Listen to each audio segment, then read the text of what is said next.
Dieu ne fait rien au hasard.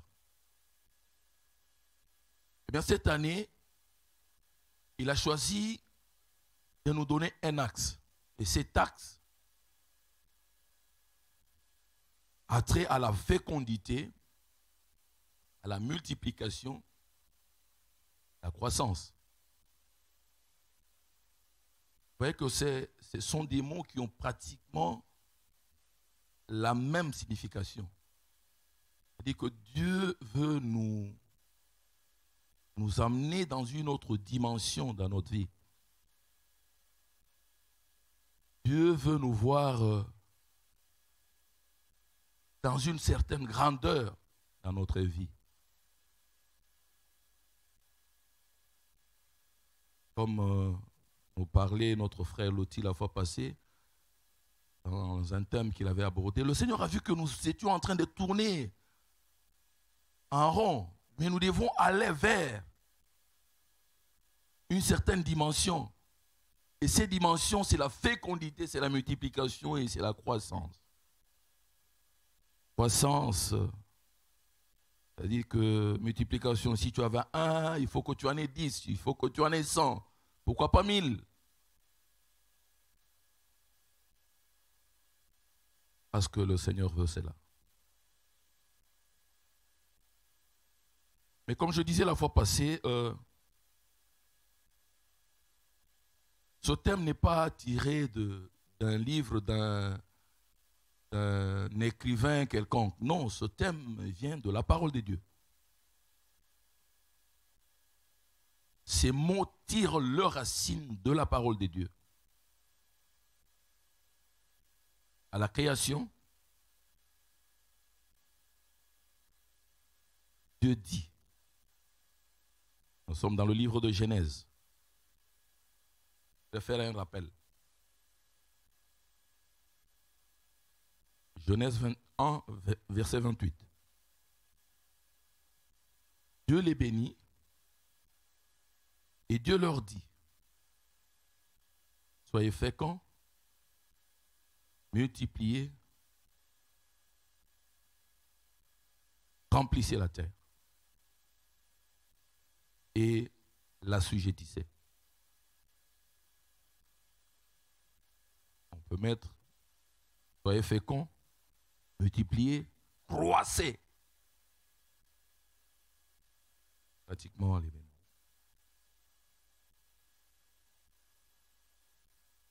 Mais curieusement, vous allez voir dans la Bible, ceci était dit pour l'homme. Mais quand vous allez dans le verset 22, prenez votre Bible, vous allez voir. Dieu crée les animaux, il crée les oiseaux, il crée les reptiles, il crée les animaux. Les animaux. Ils ne sont pas des hommes. Mais curieusement, suivez. Il dit, Dieu les bénit en disant, soyez féconds, multipliez et remplissez.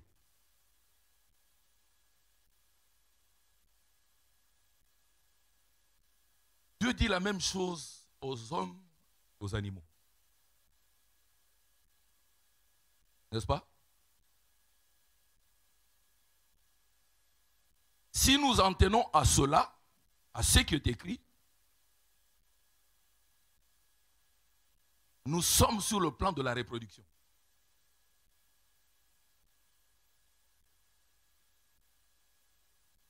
Si nous prenons les deux versets tels qu'ils sont écrits, s'agissant de l'homme ou de l'animal, la pensée de Dieu va à la reproduction.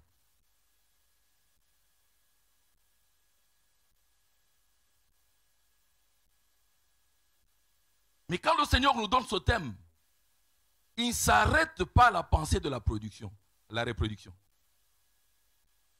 C'est pourquoi dans les écrits, quand nous lisons, nous ne devons pas nous limiter à un certain entendement. Ici, quand le thème a été donné, il a été donné et doit être compris sur le plan prophétique. Et sur le plan prophétique, La fécondité et la multiplication s'étend à tous égards. C'est-à-dire que quand tu es fécond, sur le plan doctrinal, dans l'église, tu es obligé de reproduire, de te reproduire. C'est pourquoi nous envoyons des missions d'évangélisation. Parce que nous devons nous reproduire. Tu dois être fécond dans ton travail ou dans tes affaires. Tu avais 1, tu multiplies. Demain, tu n'as plus 1, tu as 10. Tu as 20, tu as 30. Donc, cette parole doit être comprise. La recommandation doit être comprise sur le plan prophétique.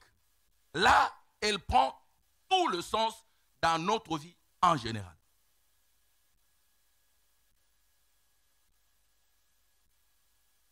Est-ce que vous me suivez?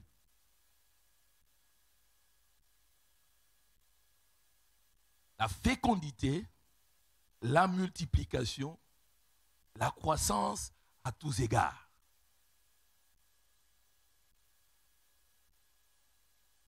Là, nous nous détachons de l'entendement simple de la reproduction. Oui, elle fait partie du thème, mais ici, nous parlons d'un entendement global qui prend et la reproduction. Et l'homme que nous sommes, avoir 2 enfants, 3 enfants, en avoir plus, et d'être fécond dans ce que nous entreprenons.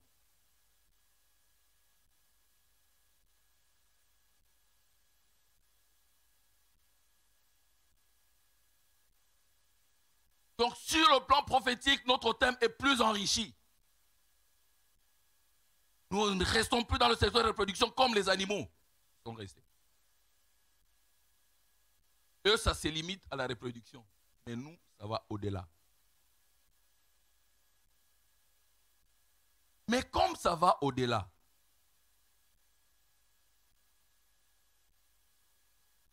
il y a encore un danger qui nous guette. Et je voudrais ce matin que nous puissions tirer la sonnette d'alarme. Cette multiplication que nous cherchons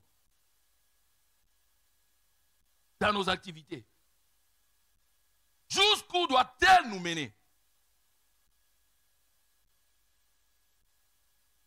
À l'entendement de l'enrichissement, parce que quand multiplie, reproduit, tu crois, tu tends vers l'entendement que le commun des mortels a. S'enrichir. Avoir beaucoup de biens. Être trop puissant.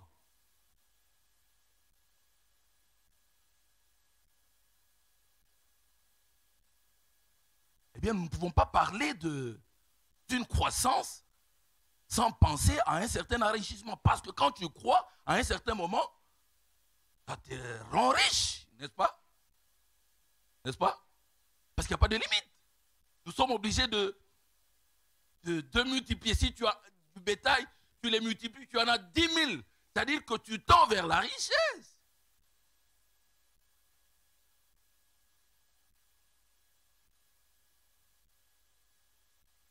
Et cela risque de nous amener dans un piège.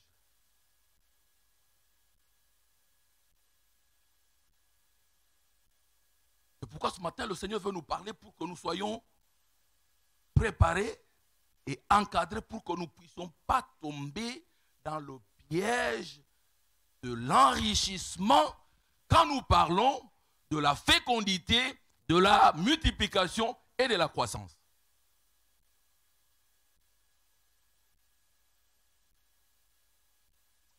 Alléluia. Parce que nous ne pouvons pas parler de ces choses-là si nous ne parlons pas de la richesse.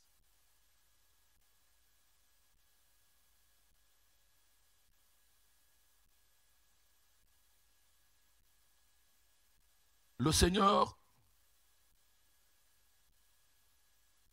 sait que la production, la croissance, la multiplication, à tous égards, c'est-à-dire dans tout ce que nous entreprenons, peut nous amener vers là.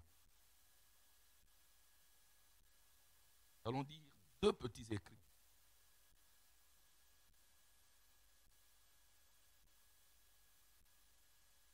Ça peut nous afficher le Proverbe 23, verset 4. Nous allons les jumeler. Proverbe 23. Est-ce que vous allez?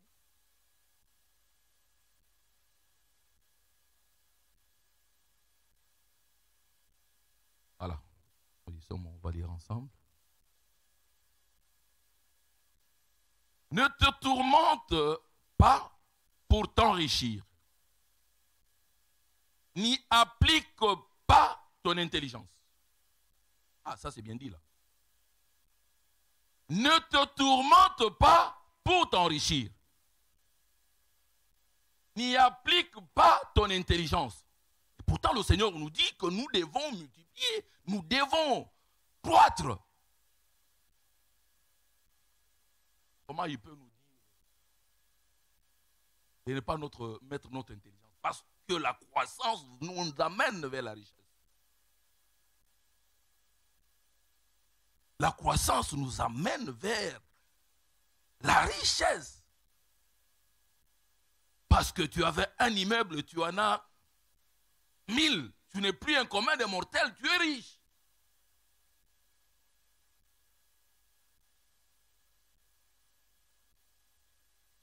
Oui, le Seigneur dit oui, c'est vrai, ça tend vers la richesse. Mais il ne faut pas que ton intelligence soit mise dans ces choses. Ah, mais si je ne mets pas mon intelligence pour avoir ces choses, pour tendre vers là, qu'est-ce que je dois faire alors pour les avoir? C'est-à-dire que le Seigneur prévoit un autre mécanisme pour que ton intelligence ne soit pas centrée vers cette richesse. Parce que si toute ton intelligence est focalisée vers cette richesse, ça devient un danger. Nous comprenons? Je suis en train d'aller lentement parce que je voudrais que nous puissions nous comprendre. Et que nous puissions comprendre la pensée de l'Éternel. La multiplication, la croissance nous amène vers la richesse. Nous ne pouvons pas nous voiler la face. C'est ça, c'est là où nous tendons.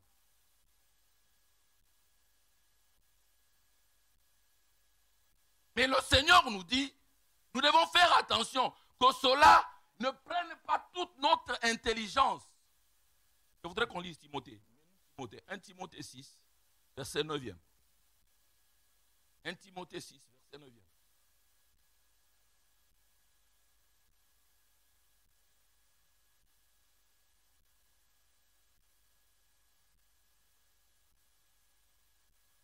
Mais ceux qui veulent s'enrichir tombent dans la tentation. C'est-à-dire, quand on y met son intelligence, la tentation vient.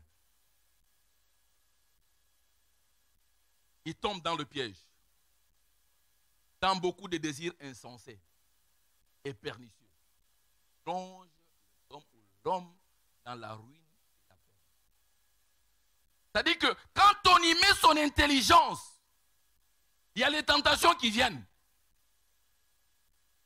et font naître beaucoup de désirs.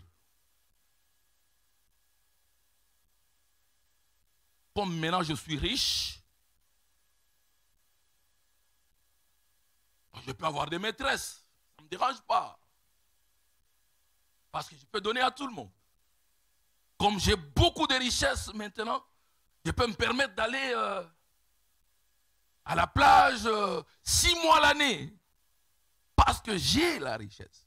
Vous voyez, les désirs viennent parce que l'intelligence est focalisée sur le chiffre qu'on atteint quand la multiplication est atteinte, quand la croissance est atteinte.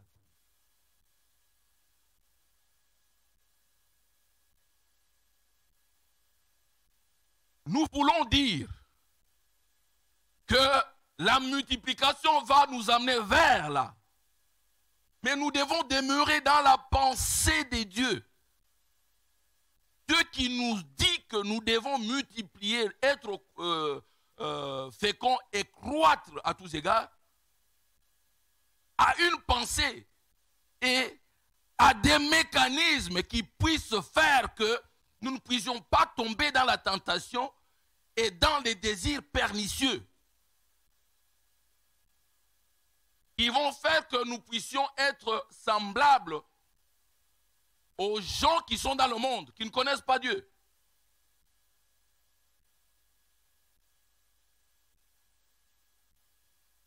Écoutez, je vais vous dire une chose. Quand Dieu parle, quand Dieu déclare, c'est-à-dire qu'il donne les capacités, il dit, soyez féconds, multipliez, croissez. C'est-à-dire, sa parole est en train de créer des outils en vous, de donner les capacités pour accéder à cet objectif.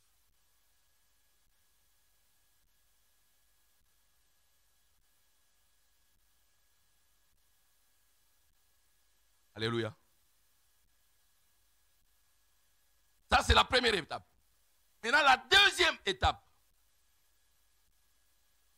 pour aller vers la matérialisation de ce que le Seigneur a préparé, là, ça demande maintenant à l'homme que nous sommes de mettre en pratique des principes qui vont nous mener vers cette pensée de Dieu. Je reprends.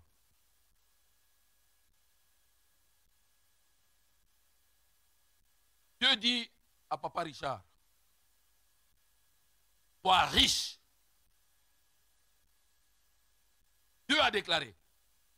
C'est-à-dire que dans Papa Richard, Dieu donne toutes les capacités dont il a besoin pour devenir riche. La part de Dieu est finie. Et Dieu, dans son amour pour l'humanité, il met les principes qui amènent l'homme vers la richesse. C'est deux choses différentes.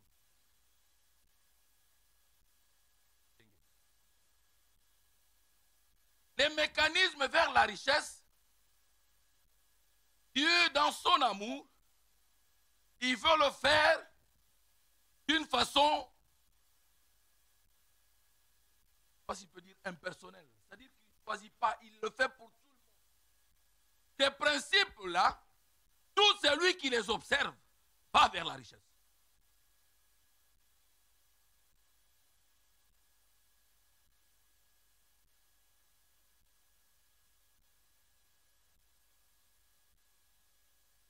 C'est un principe de la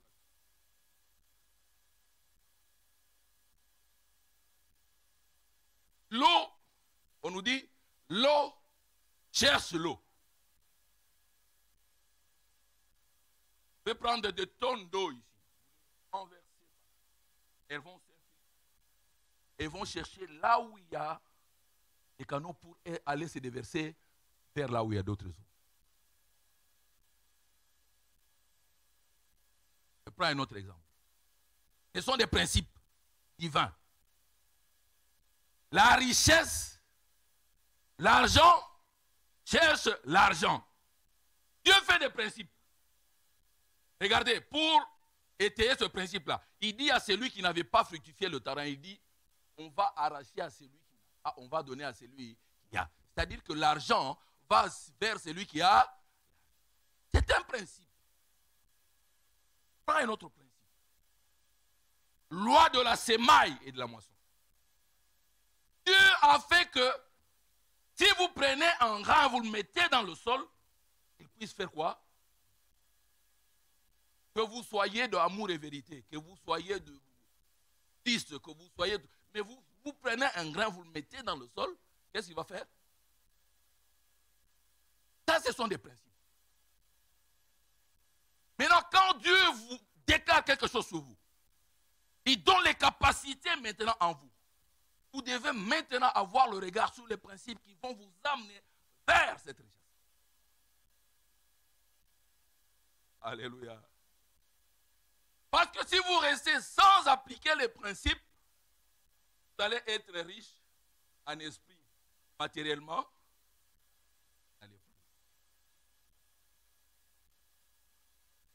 Alléluia. Alléluia. Nous devons nous comprendre. Maintenant, qu'est-ce qui se passe? Dieu, sachant que quand il avait déclaré que soyez féconds, multipliez, on le prend d'une façon prophétique, il n'a pas dit seulement aux enfants d'amour et vérité. Il a dit à l'homme qu'il a créé. C'était avant qu'Ismaël vienne, avant qu'Isaac vienne. C'est-à-dire que quand ils sont venus, si Ismaël utilise ça, il va être riche. Quand il prend les principes, il va être riche. Pourquoi nous nous étonnons? Comment Dieu fait que les gens qui sont en Orient sont plus? Il se base sur les principes. Et comme le principe est universel, Dieu ne voudrait pas que nous puissions être perdus dans le principe, parce que le principe va faire que nous soyons riches. Mais après la richesse, qu'est-ce que nous allons devenir? Il ne veut pas simplement que nous soyons riches. C'est vrai que après notre richesse, nous allons lui appartenir. C'est là que vient la dimension du salut dans la fécondité, la multiplication et la croissance.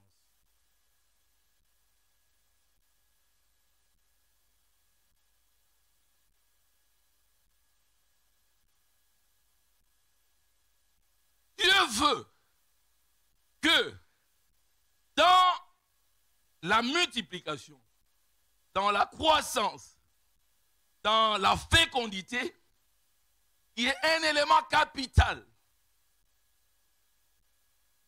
Et notre salut.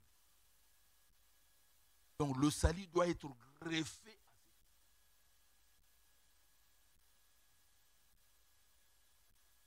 Parce que si nous disons cela sans greffer le salut, nous devenons comme le commun des mortels.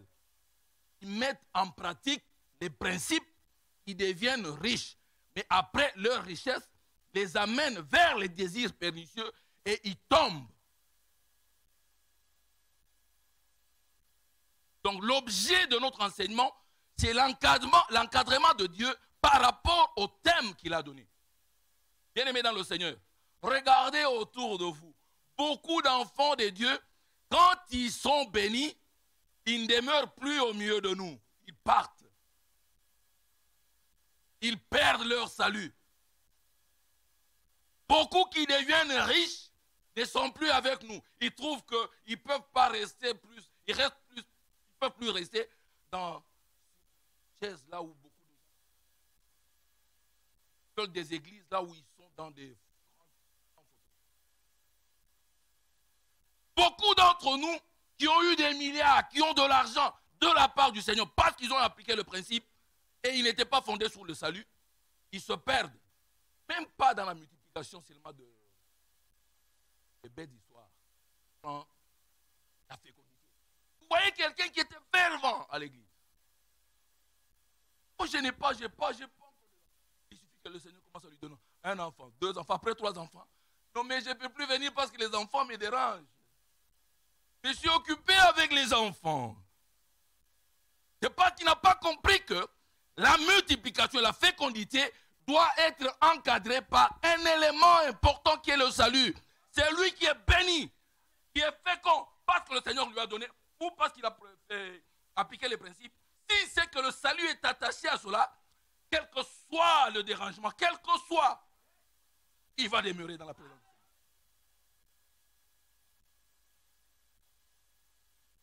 Mais pour des petites choses, les enfants de Dieu s'égarent.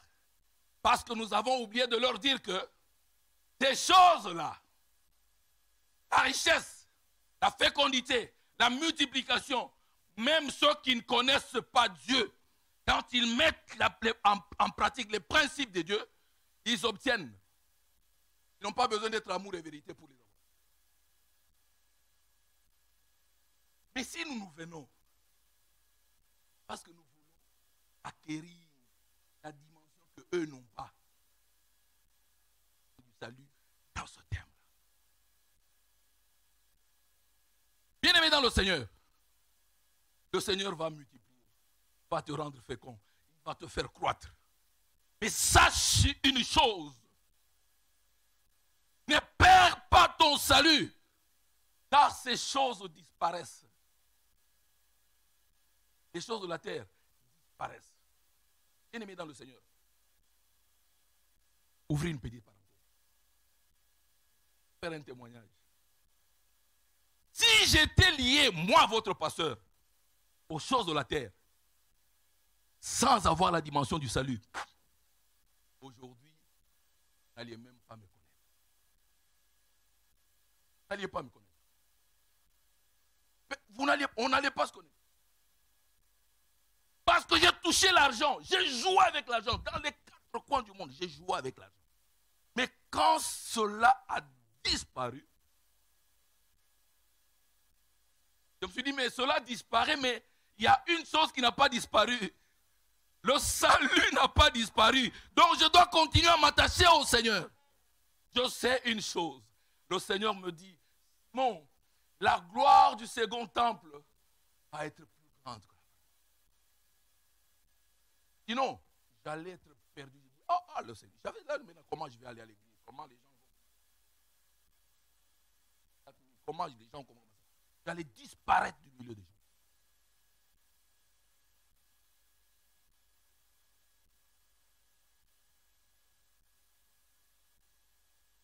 La réussite dans la fécondité, dans la multiplication, dans la croissance, dépend exclusivement de la mise en pratique des principes.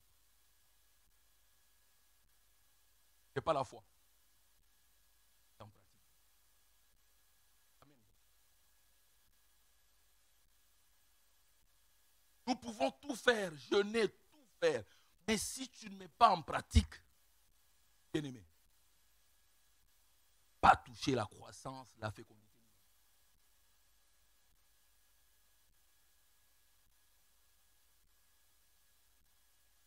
Je prends un petit exemple.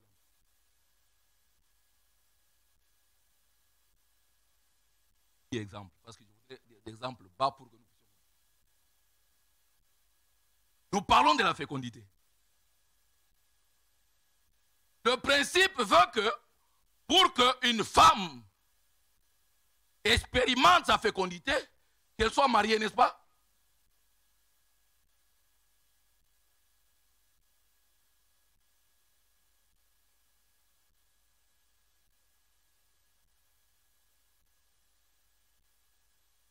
Garde.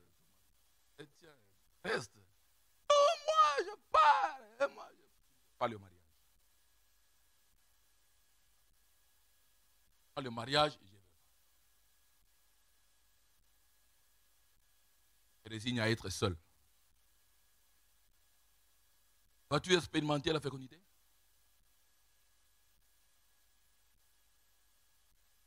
Alléluia. Alléluia.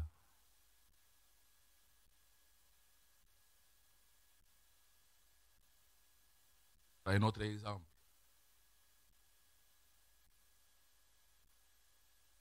Le Seigneur dit, le travail de tes mains est déjà béni. Comme le travail est déjà béni, c'est au travers de ce travail-là, va faire que il t'est recommandé de te réveiller matin pour aller au travail. Tu dis, ah non, moi je suis fatigué. Est-ce que tu vas vivre la croissance? C'est-à-dire que tout ce que le Seigneur dit, il met les capacités. Il sait que tu peux travailler si tu vas au travail. Mais tu restes à la maison. Ces capacités-là sont mises au congélateur. Tu ne verras jamais. Mais c'est lui, n'est-ce pas, qui ne connaît pas Dieu. Enfin, le Dieu que nous connaissons ici, que nous prions. Mais qui s'élève tôt. qui va à la gare, qui prend son train, il va au travail. À la fin du mois, il aura. S'il gère bien son salaire, il sera plus riche. Et toi qui te dis enfant de Dieu, tu vas commencer à l'arrêter pour demander. Et qu'est-ce que tu fais maintenant? Parce que tu n'auras pas compris que ce sont les principes qui mettent en valeur les déclarations que le Seigneur et ou les capacités que le Seigneur a mises.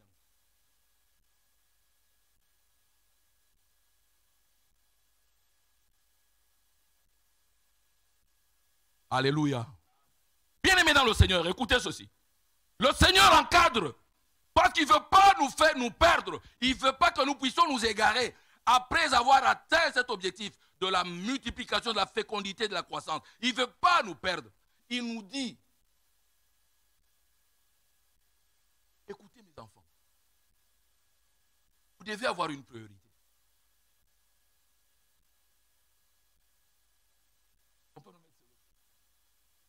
Matthieu 16. Verset 26. Matthieu 16, 26. Mettez-nous. On le lire ensemble.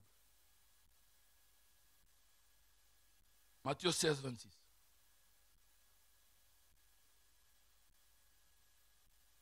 Et que servirait-il à un homme de gagner tout le monde s'il perdait son âme?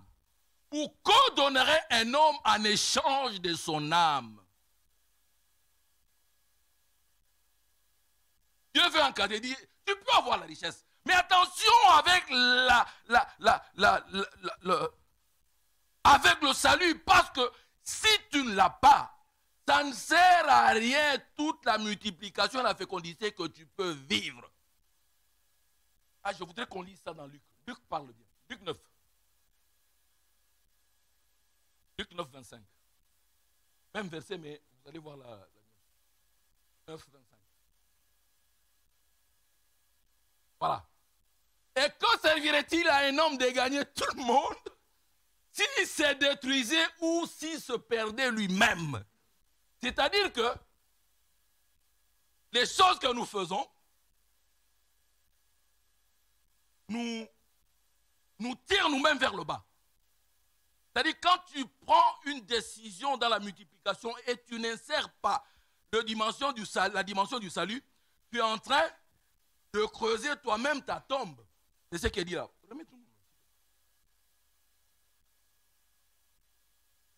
Ça équivaut à te détruire toi-même. Tu es en train de te détruire. Tu es en train de te creuser. Tu es en train de te tuer toi-même.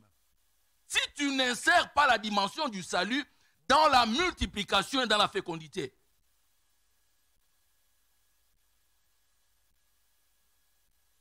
Même ceux qui ont des enfants, qui cherchent des enfants et nous qui avons des enfants. Sachez que dans la fécondité, si tu n'insères pas la dimension de salut, mon bien-aimé, tu es perdu. Voilà pourquoi le Seigneur dit dans Matthieu 6, cherchez d'abord le royaume et tout le reste vous sera donné de secours. Vous devez être sûr que le royaume vous est attaché en ce moment-là. Commencez à mettre les pratiques ou les principes en marche pour acquérir la fécondité, la multiplication et la croissance. En étant déjà sûr que rien ne peut vous arracher du royaume.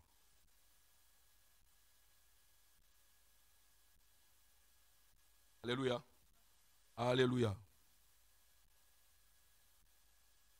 Et le Seigneur donne des images. J'aime ça. Je crois que nous aussi, nous avons déjà vu. Est-ce que vous avez déjà vu un oiseau du ciel avoir un chant?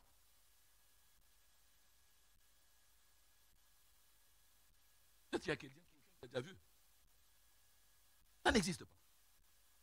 Mais les oiseaux mangent quand ils veulent. Alléluia. Ils s'occupent à faire leur nid, sachant que quand je fais, je vais les manger. Dans un champ que je n'ai pas. Hein? Vous comprenez ça? Je crois que vous n'avez pas bien compris. Ecclésiaste 2 va vous nous faire comprendre. Ecclésiaste 2, verset 26.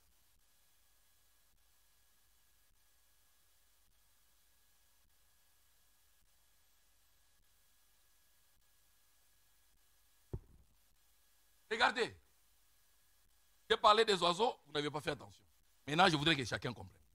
Car il donne à l'homme qui lui est agréable la sagesse, la science, la joie. Mais il donne aux pécheurs le soin de recueillir et d'amasser, afin de donner à celui qui est agréable et à Dieu. Les oiseaux, ils viennent manger ce que nous avons cultivé.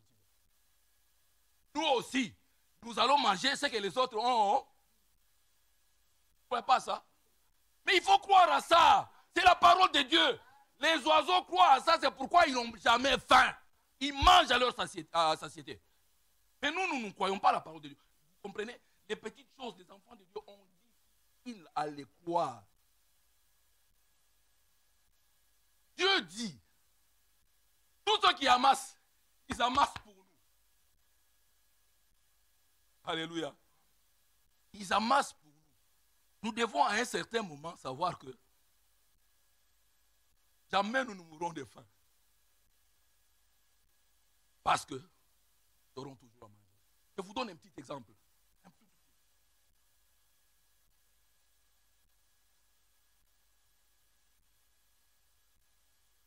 Il y a des enfants, ou même des familles, qui n'ont pas d'emploi, qui n'ont pas de ressources. Chaque semaine, tu les vois où? Où? Hein? Où pour avoir la nourriture? Répète encore qui entend. Et qui encore? Et quoi encore? Alléluia. Ils y vont. Est-ce qu'ils mangent ou ils ne mangent pas? Il arrive que toi qui travailles, tu manques dans le congélateur. Mais eux, ils sont partis chez Emmaüs. Ils ont la nourriture, papa. Est-ce que ça ne vous fait pas réfléchir? Bien aimé, ça fait rire. Hein? Ça fait rire. Mais quand on rentre dans la dimension des enfants de Dieu et que ces paroles-là travaillent en nous, jamais nous allons nous soucier de ces choses. C'est pourquoi la Bible dit, ce sont des païens qui se soucient de ces choses. C'est Dieu qui dit. Matthieu 6, verset 31. Vous voulez qu'on lise ça? Mais nous ça. Matthieu 6, 31. Matthieu 6, 31. Ne vous inquiétez donc au point et ne dites pas que mangerons-nous, que boirons-nous, de quoi serons-nous vêtus. Continue. Car ces choses, ces choses, ce sont les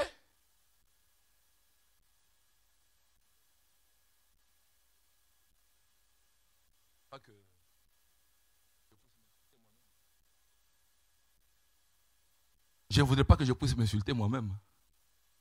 Parce que quand je cherche, je risque de tomber dans le piège et de devenir ce qu'on appelle les. Car toutes ces choses, ce sont les païens qui les recherchent.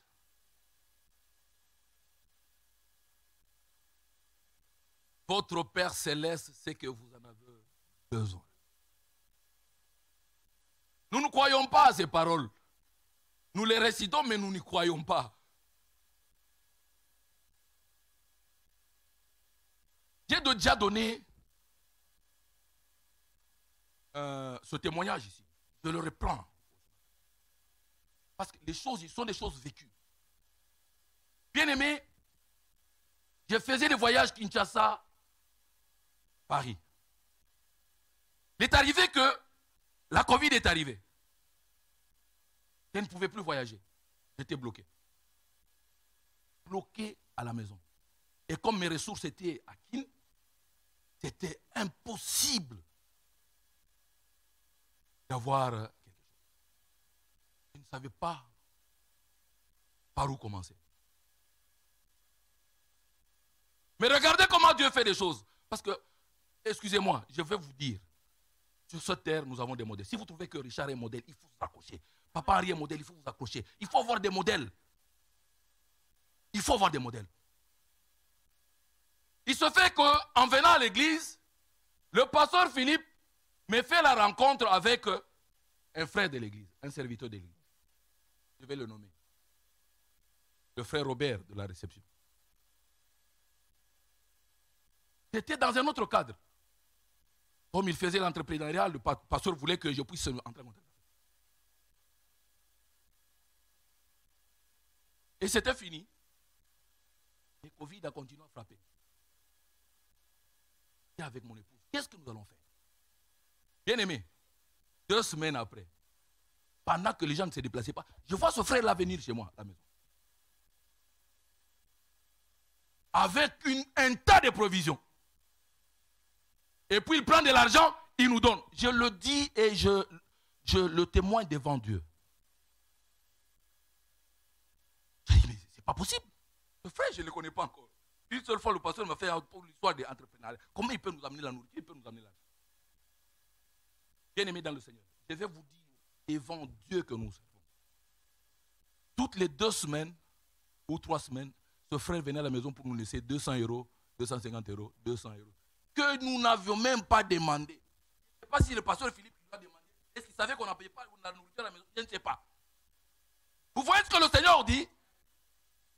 C'est comme ça qu'il nourrit. Quand on a la foi en lui, on croit en sa parole. Maintenant, écoutez, ce n'est pas fini. Je ne devais payer la maison. Il y a un enfant qui avait toujours l'habitude de me coiffer à Kinshasa, qui est venu ici, qui est ici établi ici. Il vient à la maison pendant la période de Covid. Il coiffe les enfants, il nous coiffe. Ah papa, je suis en train de partir et tout ça. Ah papa, avec la Covid ici, tu ne parles pas Kinshasa. Comment tu fais pour payer la maison? Il dit, mais c'est difficile. Papa, cet enfant prend les 2 mois de loyer. Je dis devant Dieu, devant la chair. Nous donne moi et mon épouse. Et le loyer, 2 mois. Un simple coiffeur, un petit qui me coiffait pendant que j'avais des grandes voitures devant son petit salon de coiffure. Je vous dis, ça fait mal au cœur, hein. Ça fait rire, mais ce sont des choses vraies. Je le dis devant la chair. 2 mois de loyer, il nous donne. Mon épouse est là, vous pouvez lui demander. J'ai appris à craindre Dieu. C'est pour vous dire, ces choses, nous ne parlons pas en l'air. Si vous mettez la dimension du salut dans la fécondité, dans la croissance, le Seigneur s'occupe de vous comme il s'occupe des oiseaux. Il touche les cœurs de ceux qui amassent et ils vont vous donner. Mais n'oubliez pas que vous devez lui appartenir. Psaume 127, verset 2. Psaume 127, verset 2. En vain vous vous levez le matin, vous couchez-vous tard et mangez-vous le pain de la douleur. Il en est autant de ses bien-aimés pendant leur sommeil.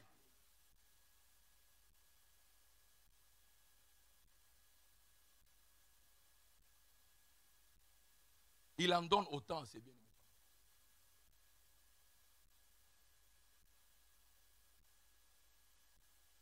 Papa Richard, ne crois pas que c'est ton travail qui te nourrit. Tu dors là. Comme tu le sers là. Comme je te vois le servir là. Quand tu dors.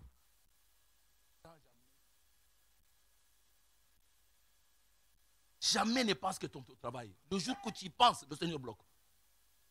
Mon bien-aimé, il y en a qui ont des bons ports de travail, mais ils n'arrivent pas à se... Ce que je vous dis est vrai. Lié à la croissance, la dimension du salut. Et accepter que ces choses sont vraies. Ce sont des principes vrais. Ces gens amassent pour nous. Mais ils amassent pour ceux qui sont agréables à Dieu.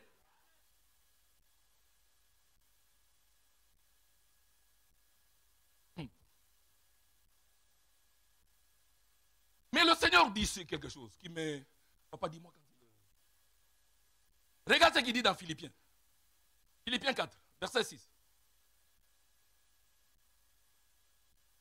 Allons jumeler les deux choses. Philippiens 4, verset 6. Philippiens 4, 6. Ne vous inquiétez de rien, mais en toutes choses, faites connaître vos besoins à Dieu par des prières, des supplications et des actions de grâce. D'abord, il commence par dire, ne vous inquiétez de rien. Bien-aimés dans le Seigneur, dans la recherche de ce que nous voulons, il ne faut pas que l'inquiétude précède. Quand tu fais précéder l'inquiétude, c'est-à-dire que tu dis que le Dieu que tu pries est incapable. Vous comprenez? Dans vos prières, s'il vous plaît, mes bien-aimés, s'il vous plaît, ne précédez pas vos prières par des inquiétudes. Vous bloquez. Vous mettez une digue. Le Seigneur n'agit plus. Le Seigneur ne vient plus à votre secours. Parce qu'en ce moment-là, vous dites qu'il est incapable. Laissez le champ ouvert à votre prière. Que votre prière aille. Nous avons des besoins. Nous devons faire contre les besoins. Adieu. 2 Corinthiens 9, verset 8. 2 Corinthiens 9, verset 8.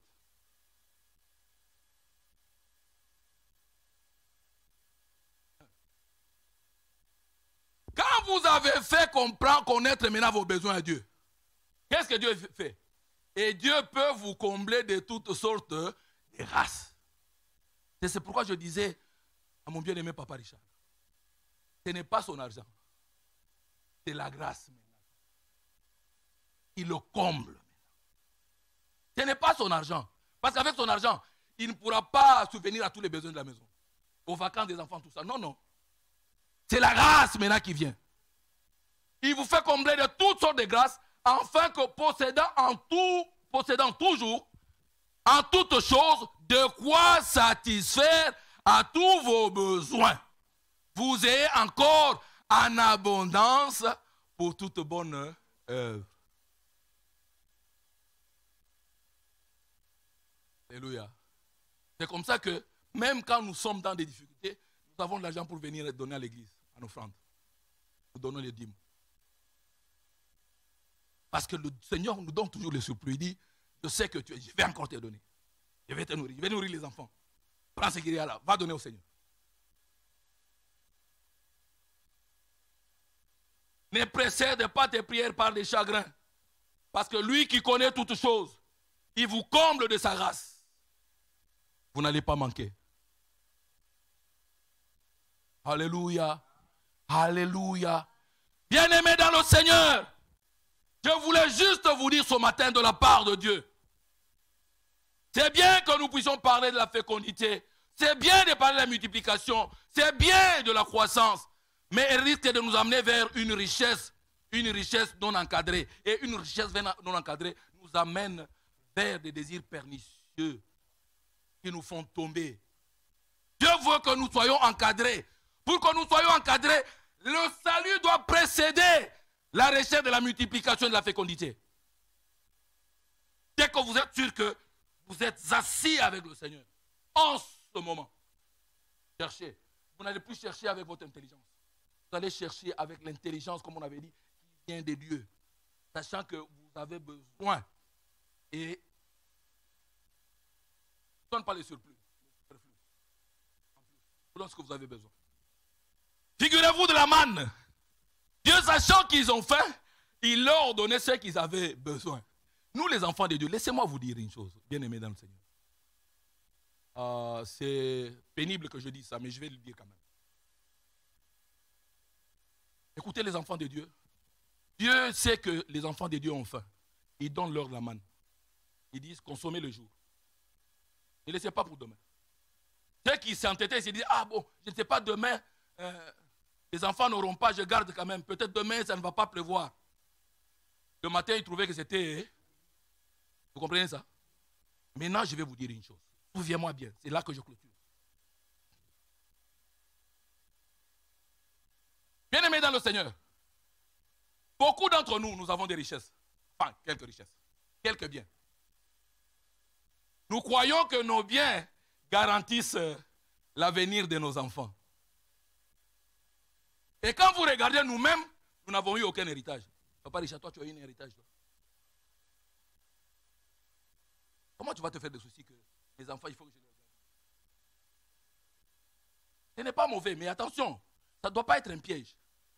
Beaucoup d'héritages ont tué les familles. Papa a laissé 10 parcelles. Moi, je voudrais seulement celle-là. Non, mais toi, tu prends celle-ci. Non, non, non, non, non. Moi, seulement celle-là. Oh, c'est aussi une parcelle. Non, non. Moi, c'est celle-là. Mais moi aussi, c'est celle-là. Les enfants s'entretuent. La famille que tu as laissée unie à cause des biens. C'est pourquoi le Seigneur dit, quand la manne dort, elle vient le matin, elle est pourrie. Et celui qui la prend, il fait quoi? Celui qui prend la manne pourrie, il fait quoi? Il est empoisonné, il meurt. Vous comprenez? C'est ça la pensée de Dieu. Ne croyez pas qu'en cherchant le superflu, les enfants sont garantis. Non. Non, non. Le Seigneur qui pourvoit, il va leur donner aussi l'intelligence. Ils auront leurs immeubles. Ils auront leurs femmes. Ils auront leurs enfants. Ils auront leurs biens. Pourquoi tu crois qu'il peut faire avec toi, il ne fera pas avec les enfants? Toi, tu es Dieu pour garantir les enfants? Lève-toi là où tu es.